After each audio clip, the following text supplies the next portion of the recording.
Hi, scientists and artists. I've just unboxed a slinky and I have attached one end of it to a rod on the end of the table. If I had a friend or co-student, they could be holding it as well.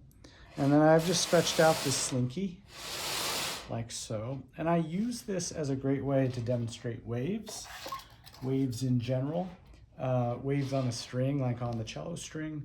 The nice thing about a slinky is that it's not nearly as tight, so I can actually see these wave vibrations take place.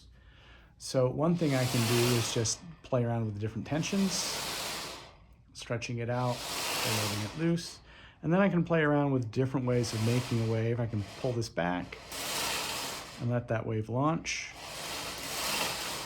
which is kind of nice. I can stretch it out some more and do the same wave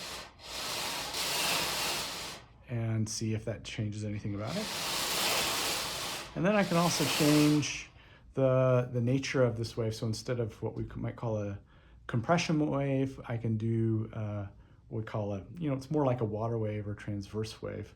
And that's just a simple wiggle from my hand on this end.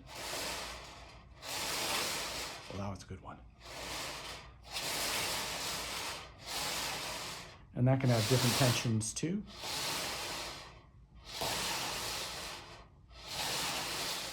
And if I did this over and over again, I could have the waves that I'm sending and the waves that are bouncing back start to play with each other or interact with each other, or we might say interfere with each other. And this is what happens with the cello strings or other stringed instruments as well.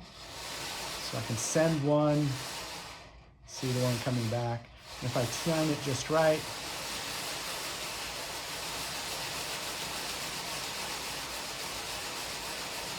create a pattern that's just kind of sitting there. If I time it just right but a little faster,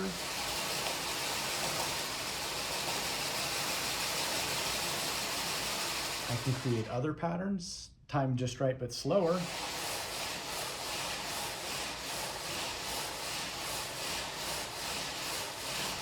That one's pretty good too. So all kinds of different things that are happening on a wave on a string. This just gives me a good way of visualizing that so that I can either follow up on something with the music instruction or the actual sound instruction, or I can use this as a preface to things that I'm doing with sound waves.